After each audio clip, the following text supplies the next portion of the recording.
Hello my dudes, Elliott here. I write, record and mix music, and today we're talking about single chord pickups in metal music. Since I started posting clips on Instagram, I've had an overwhelming amount of DMs and comments about how I get my modern metal guitar tones with single chord pickups. To be more specific, with my Fender Made in Mexico Telecaster, which sports an early 50s voice single chord pickup in the bridge. People do question this and are very surprised about this approach. I try my best to answer this question every time, but I thought it was best to just make a designated video on this topic. There's a strong preconception that guitars in heavier genres objectively need humbucker pickups, and I'm entirely aware that the people that inspire me and make similar music are most likely using humbuckers and not single coils. But clearly, I'm not doing the same thing, so let's just get into it. The whole single coil thing was never an intention of mine. In about 2012, I was visiting my local music shop to assess the sketchy wiring of a beginner's guitar that I was using at the time. The verdict at the time was that it might not be worth spending the money on all new electronics for this cheap guitar. Perhaps it was worth trying something new. Looking back on it, the shop owner was probably being a bit too pushy as a salesman. But I wouldn't change a thing, because that's when he handed me the butterscotch telly to try out. Needless to say, I fell in love instantly. I was no guitar aficionado, but it just felt right. The neck, the bridge feel for my palm, the sound of it unplugged and in the amp, everything. I even remember my band member at the time saying, "Dude, that guitar's got single coils, you can't play that in the band." To which I cleverly replied, "Dude, I have no idea what that means." And as you all know, that's when we decided to break up. Iron Maiden was no more.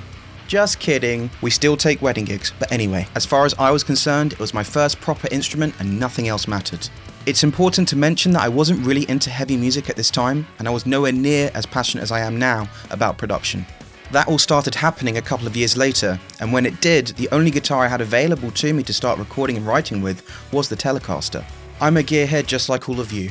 It's impossible to not think about the guitars or equipment that you don't have. For years I dreamt of having a humbucking guitar with bare knuckle pickups. A guitar with all the fancy aftermarket appointments that you see everyone else using and talking about. It always felt like what I had wouldn't get me to sound like the bands and producers that inspired me in the first place. However, the bank account of a musician in university stopped these dreams from becoming a reality. I was forced to get as close to the guitar sounds that I heard in my head with what I had available to me. Something tight and heavy, yet clear and precise. My process is always growing and changing, but for the most part, I feel like I'm pretty much there. The reality is, most people don't want to accept just how versatile most instruments are, regardless of the specifications. This isn't to say that I won't keep experimenting with tones and different guitars. This isn't me saying that I don't like humbuckers, or that I wouldn't like to own a guitar designed for modern metal music. What I'm trying to say is this: 99% of the tone is in your playing and how you approach amplifiers to work with what you've got. Most guitars from any reputable company will work for most genres if you've got the best expressed intentions with your feel and playing.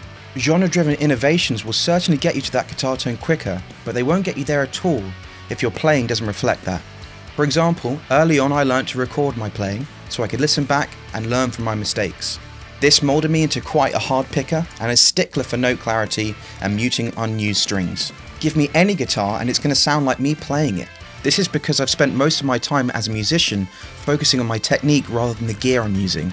If your playing is precise and aggressive, it's going to sound precise and aggressive, no matter what gear you're using. The overarching lesson here is that you as the player are the most important variable. I'll never hear the end of it from my friends when I pick up their semi-hollow Gretsch or 335 dot, drop the low string and start chugging. It's moments like that, and having shared my music with you guys, that make me so happy to be playing with single chord pickups. If anything, it's a welcome challenge that 99% of the scene and the industry are doing something else. So, that's my take on single coils in heavier music. Now, I'm no expert, I'm happy to be proven wrong, or at least be challenged with differing opinions. With that in mind, I'd love to know your thoughts down below.